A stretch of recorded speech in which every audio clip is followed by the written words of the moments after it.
Welcome back. हम बात कर रहे हैं कि बरतानिया में जो मुबाहिसा हुआ पाकिस्तान में जमहूरियत के खतरात के बारे से मैं बानो कुरैशी जुल्फी बुखारी की जानिब से हम ब्रेक पे चले गए, लेकिन मैं ब्रेक से पहले ज़ुबैर अली खान आपसे ये जानना चाह रहा था कि हम ज़रा मौजू पे रहे ना, वो कहाँ हुआ कहाँ नहीं हुआ, इस बात से मेरे ख्याल में आगे बढ़ें।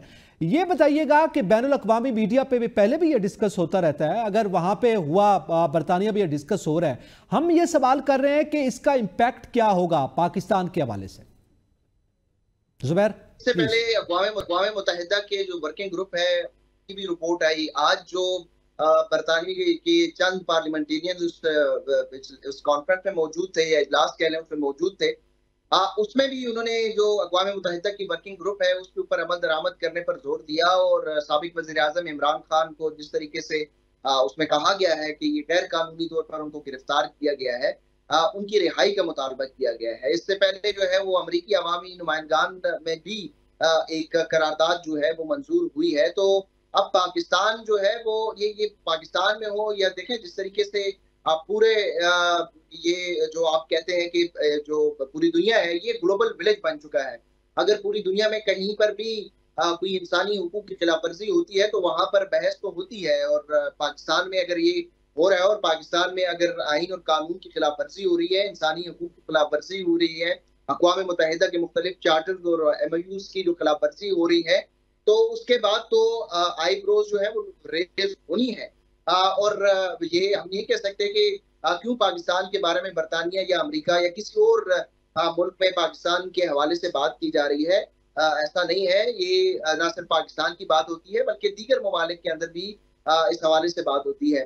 जहां तक बात यह है कि इसका इम्पैक्ट क्या होगा, इसका आउटकम क्या होगा, जाहिर है इंटरनेशनली पाकिस्तान के जो ओवरसीज पाकिस्तानी है उनका एक बहुत बड़ा हिस्सा जो है वो पाकिस्तान तहरीक इंसाफ के साथ जो है वो आप कह सकते हैं कि लगाव रखते हैं और इमरान खान को सपोर्ट करते हैं।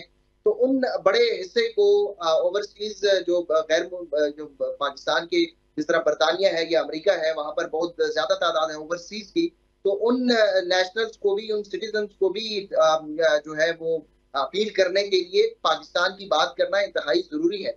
और जिस तरीके से अमेरिका में अब आइंदा इंतखाबात होने हैं तो उस इंतखाबात में भी साबिक वज़ीर आज़म इमरान खान की जिस तरीके से बात हो रही है, तो अब इसका इम्पैक्ट तो जरूर आएगा। अमेरिका में भी अब जब अगले इंतखाबात होने हैं उसके बाद जाहिर है कहीं ना कहीं जो पॉलिसी है उसमें शिफ्ट जरूर आएगा, क्योंकि पाकिस्तान में जो इंटरनेशनल इस्टेब्लिशमेंट है या पाकिस्तान में जितने भी मौजूदा यहाँ पर जो स्टेक होल्डर्स हैं, अब वो इंटरनेशनली बड़े इन्फ्लुएंस जो है उनके ऊपर इंटरनेशनल इन्फ्लुएंस होता है। तो ऐसी बात नहीं है कि ये सिर्फ एक निश्चितन और बर्खास्त हो जाएगा, ये मामला आगे भी बढ़ेगा और इसके ऊपर मजीद बात भी होगी। और मैं आपको बताऊं कि ये मामला यहाँ पर रुकेगा नहीं जब तक इमरान खान को इस तरीके से गिरफ्तार किया जाएगा। ये ओवरसीज पर भी और ग्लोबली भी इस मामले को उठाया जाएगा और अगले आने वाले दिनों में जिस तरह पाकिस्तान में आज टोकन एहतजाज हुआ है भूख हड़ताल का, ये हंगर स्ट्राइक जो है ये मामला, ये हंगर स्ट्राइक वाला इशू भी पूरी दुनिया तक जाएगा और साबिक वज़ीर आज़म इमरान खान इस हवाले से कुछ चीजें जो है दे रहे हैं।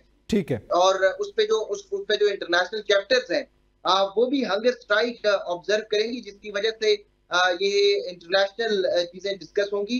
देखिए पाकिस्तान जैसे ममालिक में यहाँ पर लोगों की चादर चार दीवारी को पामाल कर दिया गया है, तो लोगों को कोई परवाह नहीं हुई। तो अगर अलामती भूख हड़ताल और भूख हड़ताल पर लोग चले जाएं तो लोगों को पाकिस्तान में कोई फर्क नहीं पड़ेगा।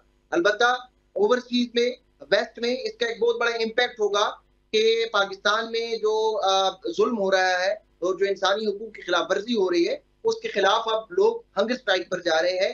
ये पाकिस्तान के लिए या पाकिस्तान में मौजूद लोगों को इतना इम्पैक्ट नहीं करता क्योंकि हम इतने बेहोश हो चुके हैं कि ये चीजें हमें छोटी लगती हैं, लेकिन वेस्ट में इसका एक काफी बड़ा इम्पैक्ट होगा और इमरान खान दुनिया इसको देखेगी, जाहिर है फिर इसको हमने बैरून मुल्क जाकर जो है वो इस इशू को उसको फील किया जा सकता है, उस हीट को फील किया जा सकता है। अच्छा, तो मैं कमर महमूद साहब आपसे जानना चाहूँगा, आपके इल्म में होगा भले के निशान वाले फैसले पर तनकीद हुई, बल्कि एक बाकायदा तौर पर बरतानिया में ये तनकीद थी, आपको याद होगा खत में लिखा गया चीफ जस्टिस की जानिब से। अब आप क्या समझते हैं ये जो बहसें हो रही हैं इंटरनेशनली और उस खत की क्या हैसियत रह गई, और फिर इस मामले को लेकर चीफ जस्टिस ऑफ पाकिस्तान का क्या रोल बनता है? देखिए, बड़ा ही अहम नुक्ता आपने उठाया है एतजाज़ साहब। आज के प्रोग्राम का मेरे ख्याल में वन ऑफ द टॉप जो टॉपिक है ना, वो ये होना चाहिए था। मेरा आपके प्रोग्राम के तवस्सुत से ना एक मुतालबा है। आज के चीफ जस्टिस काजी फायज़ ईसा साहब ने जो बरतानिया की एम्बेसडर को ख़त लिखा था, उसका एक जवाब भी आया था। वो जवाब मंजर आम पर आना चाहिए। हुकूमत पाकिस्तान ने वो जवाब क्यों रोक कर रखा हुआ है अभी तक, और उस जवाब को पब्लिक क्यों नहीं किया गया? क्योंकि चीफ जस्टिस काजी फायज़ ईसा की तरफ से जो ख़त लिखा गया था वो पब्लिक भी हुआ और उसकी न्यूज़ भी बनी। अब बनती तो यही बात थी कि उसका जो रिस्पॉन्स आया है उसको भी पब्लिक किया जाए। हुकूमत को चाहिए और चीफ जस्टिस काजी फायज़ ईसा साहब को भी चाहिए कि वो उस रिस्पॉन्स को, उस जवाब को पब्लिकली तमाम सहाफ़ियों के सामने भेजें और फिर हम उसको रिपोर्ट करें कि फिर उसका जवाब क्या आया है। तो मेरे ख्याल में शर्मिंदगी से बचने के लिए वो जो ख़त है उसका जवाब जो है अभी तक पब्लिक नहीं किया गया। एक तो मुतालबा सबसे पहले ये है। दूसरा, वो ख़त लिखना ही नहीं चाहिए था। चीफ जस्टिस काजी फायज़ ईसा का मैंडेट नहीं है या उनका इख्तियार नहीं है कि वो फॉरेन मिनिस्टर के इख्तियारात को इस्तेमाल करें। ये फॉरेन मिनिस्ट्री का काम है कि बाहर ममालिक के किसी भी एम्बेसडर या किसी भी हुकूमत के नुमाइंदगे को कोई भी चीज़ अगर देनी है, उससे बात करनी है, तो वो उस चीज़ को वो करें। दूसरा, काजी फायज़ ईसा साहब को एक तो बल्ले के फैसला देने के बाद जो तनकीद का सामना करना पड़ा, आप पता नहीं क्यों काजी फायज़ ईसा साहब शायद उस तनकीद को मिस कर रहे होते हैं या क्या होता है। वो हर 2 हफ्ते बाद, 3 हफ्ते बाद कोई ना कोई ऐसा रिमार्क्स, कोई ना कोई ऐसी जजमेंट के अंदर बात या कोई ना कोई ऐसी बात जरूर कर देते हैं जिससे बल्ले का फैसला दोबारा से जुबान ज़द आम हो जाता है। भाई, काजी फायज़ ईसा साहब समातों में बैठकर ये कहते हैं कि जी आप बल्ले का नाम मत लें।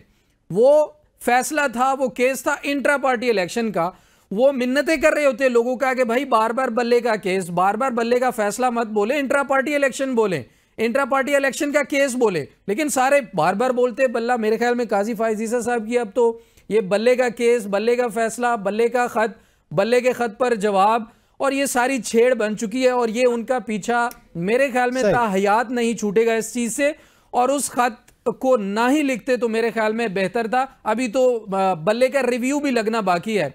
वैसे आपने सवाल कर दिया, उस तवज्जो से बताता चलो, नजर सानी जो मखसूस नशिस्तों के खिलाफ की है नून लीग ने, आज पीपल्स पार्टी ने भी कर दी है। पीपल्स पार्टी ने जी। तो काजी फायज़ ईसा साहब कहते हैं 3 रुकनी कमेटी जो जजेस की है कि छुट्टियां खत्म कर दें और ये नजर सानी अपील जो है समाअत के लिए मुकर्रर कर दे। लेकिन चीफ जस्टिस काजी फायज़ ईसा साहब ये भूल जाते हैं कि भाई बल्ले के ऊपर भी नजर सानी दरख्वास्त पड़ी हुई है सुप्रीम कोर्ट में, उसके ऊपर अर्ली हेयरिंग की दरख्वास्तें भी आ चुकी हैं, इलेक्शन में धांधली की दरख्वास्तें पड़ी हुई हैं, कमीशन बनाने की दरख्वास्त पड़ी है, इमरान खान की कितनी दरख्वास्तें पड़ी हैं वो भी लगा दें। लेकिन वो छुट्टियां मनसूख कराना चाहते हैं जजेस की, सिर्फ और सिर्फ नून लीग की दरख्वास्त जो है वो लगवाने के लिए कि शायद उसके बाद मखसूस नशिस्तें हुकूमत के वापस जाएं और फिर हुकूमत कोई कानून साजी करे, कोई जुडिशल पैकेज आए और कोई एक्सटेंशन की सूरत हाल निकले।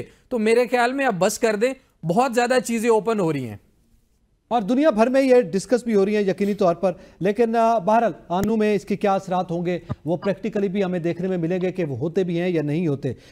ये बात अपनी जगह पे है कि इस वक्त हम ग्लोबल विलेज हैं और कोई बात कहीं भी डिस्कस होती है तो उसके असरात पूरी दुनिया के हर कोने पे ज़रूर होते हैं। इसी के साथ ही मैं अपने तमाम पैनलिस्ट का शुक्रिया अदा करता हूँ। इजाज़त दीजिएगा, अल्लाह हाफिज़।